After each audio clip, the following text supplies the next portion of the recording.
Welcome to Vegan Finds. Okay, so we survived cauliflower week, and now we are moving on to something new. I recently was deep fried, fat shamed by my mom, who said, and this is a direct quote in her own voice right here: "Is all you eat fried food? Do you not eat anything else? That is why you're so fat." Okay, so in order to appease my mom, we are going to take a culinary tour of Korea and the flavors of Korea. So, our first actual dish is basically not Korean, but it's got Korean flavors to it. Um, my daughter has recently discovered the joys of ramen, being stuck in the house all day and not much to eat. And since she's not really vegan, uh, that has been a saving grace for her to eat for lunch. So, we're going to be making a Korean flavored ramen soup. Since my wife is gluten free, we are going to be using rice vermicelli noodles instead. So, um, basically, some of the ingredients that are going to go in here is um, right here. Uh, Gua shang, which is a fermented chili paste. It is super spicy. I shouldn't say super spicy. It's spicy and delicious. So we're going to start our pot off with onions, some garlic, and some chopped ginger that we're going to saute off.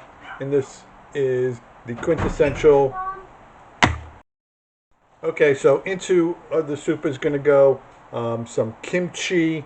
Uh, this is a vegan kimchi. I'm actually going to show you during this week how to make vegan kimchi on your own. So you have your own batch. You don't have to search it out. Pay $8.99 for a little jar of kimchi. You'll be able to make it yourself. So um, I'm going to get all the ingredients set up, and I will show you how to put this together momentarily. Okay, so I'm adding the onion. I got the garlic in, and I'm adding the ginger, and we just want this to soften up a bit. And basically, this is going to go into a blender, so it doesn't have to be chopped all particularly that well. Just going to let it cook down for a few minutes. While that's cooking, I'm going to chop up the tomatoes that are going to go in this as well before we put it into the blender. And again, this has to be a rough cut since this is all going to get blended up anyway. No need for precision here, let's put it that way.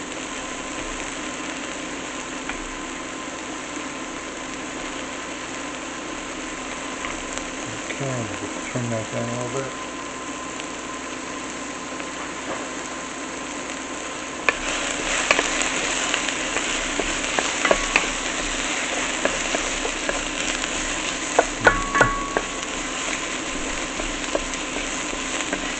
Nothing better than the smell of sauteing ginger and garlic. Woo! Love the way it smells. Gonna add the tomatoes. I'm using 3 of the hot house tomatoes that we had.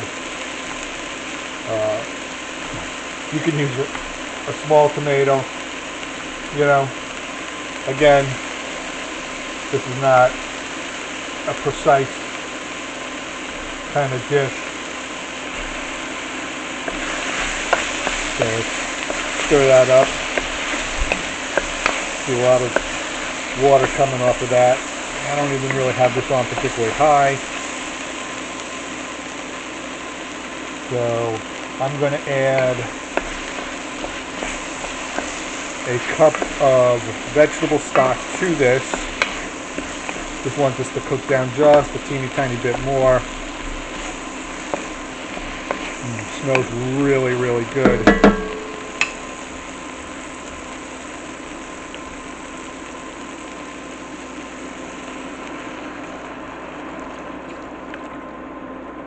As you can see, I totally measured that, but that was 1 cup.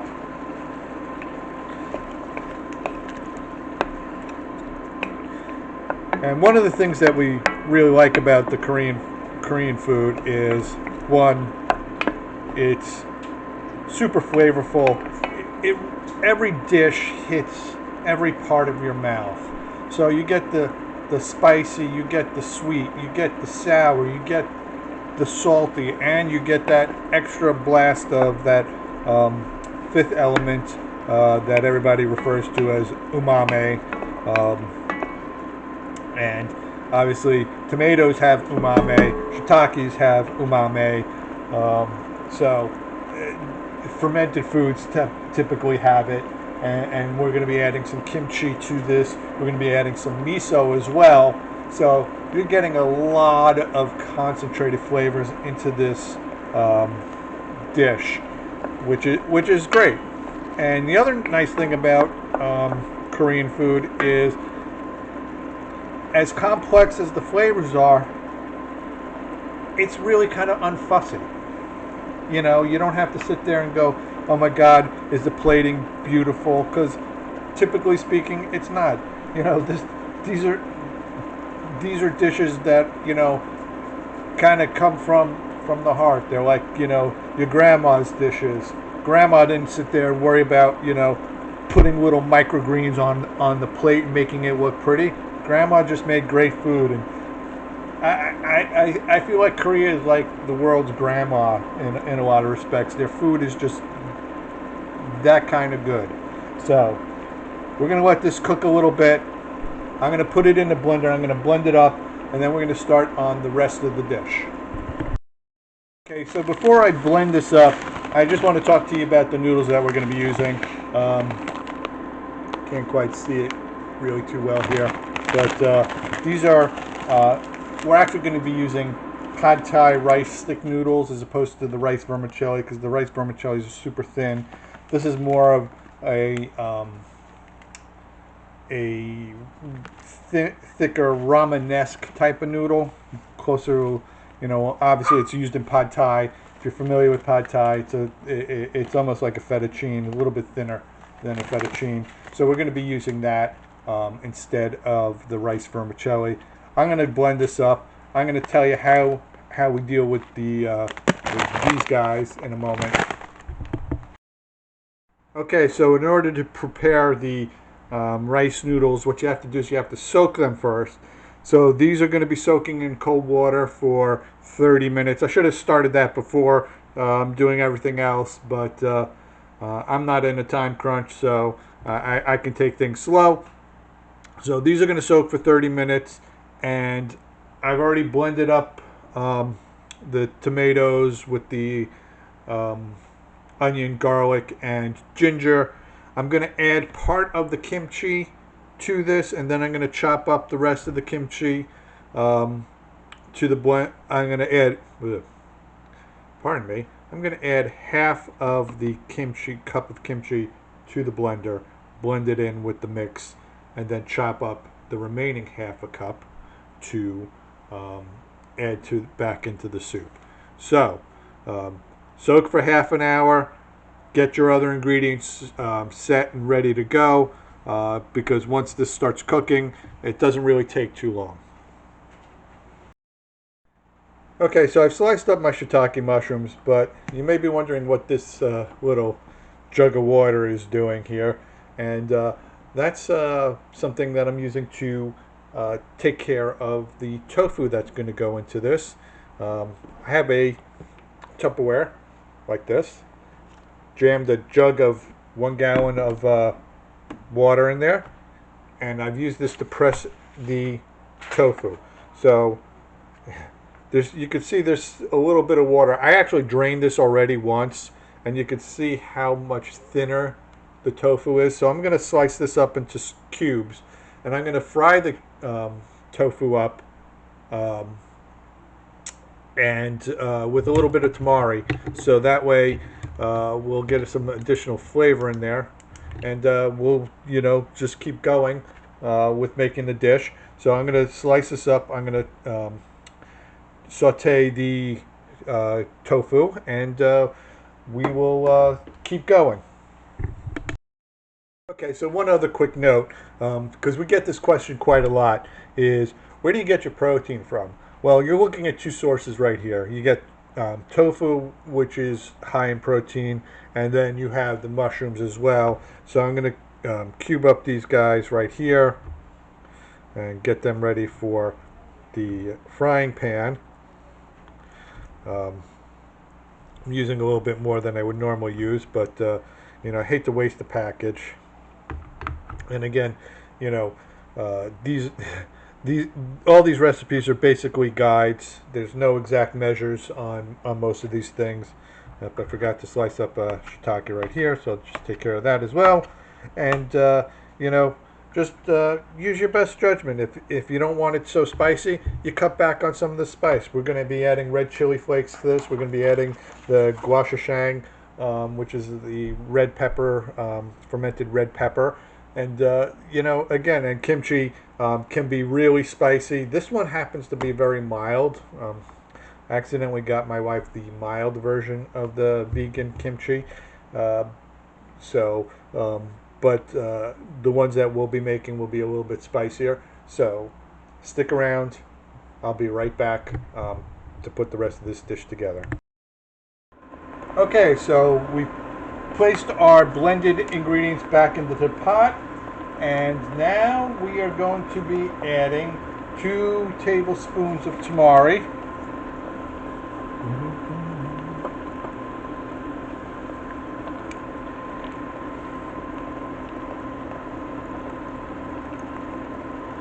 That's 1. That's 2. We're going to be adding the rest of the vegetable stock. So that's 3 cups, plus we're going to be adding an additional 3 cups of water to this.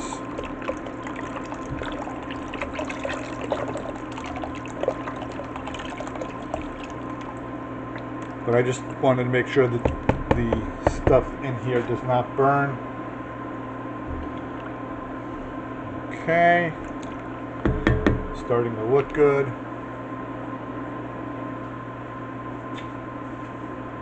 We got that going. I need to add. I'm adding a tablespoonful of. Actually, this is about 2 tablespoons of the guashashang. Get everything off the spoon here that I can. This continues to cook. That's wonderful. I'm going to add the shiitake mushrooms because these take a little bit of time to cook.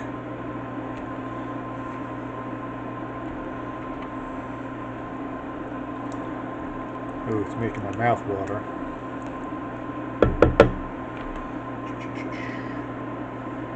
A tablespoon of the coconut sugar, that's the sweet, some sesame oil, some bok choy, and some red chili flakes. I'm going to actually save those to the end, as well as adding some miso paste. So I almost forgot to add the kimchi. So I'm adding the kimchi juice, plus the rest of the ½ cup of chopped kimchi. I chopped that up pretty roughly. I still have to add the miso. Since you don't want to boil miso, I'm going to add it towards the very end. I still have some scallions to chop up and some bok choy, and the dish is almost ready. We're just waiting for the noodles to finish soaking so we can add those in, and we'll be ready to put this together in just a few moments. Okay, I'm adding in the coconut sugar. This is going to add the sweet elements to our dish. And next up we'll be adding the sesame oil. Okay, here I have 1 tablespoon of sesame oil. That's going into the dish. I'm going to give that a stir. I still have the tofu to add as well as the additional water to go in here. Try and clean this off.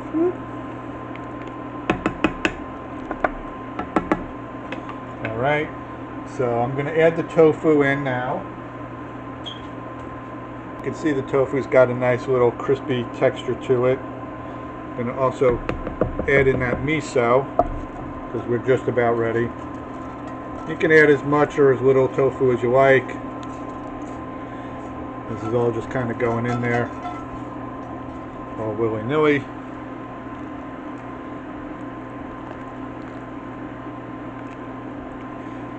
We are so close to being done here.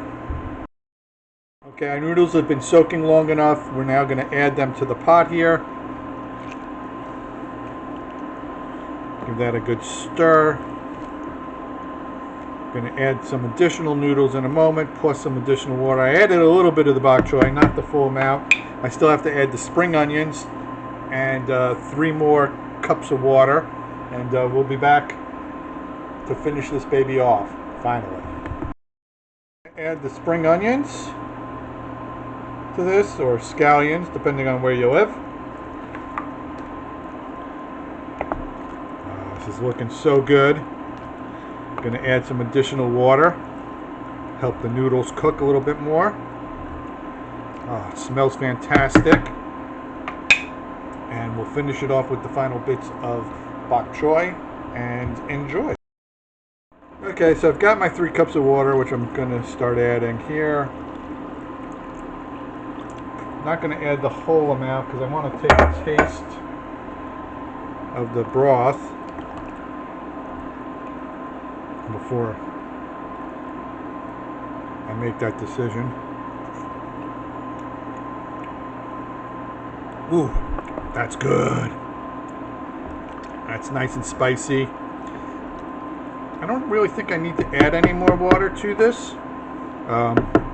So the last parts are that, and the final part is going to be adding the red chili flakes. You don't have to do it. This is pretty spicy, depending on how spicy you like it.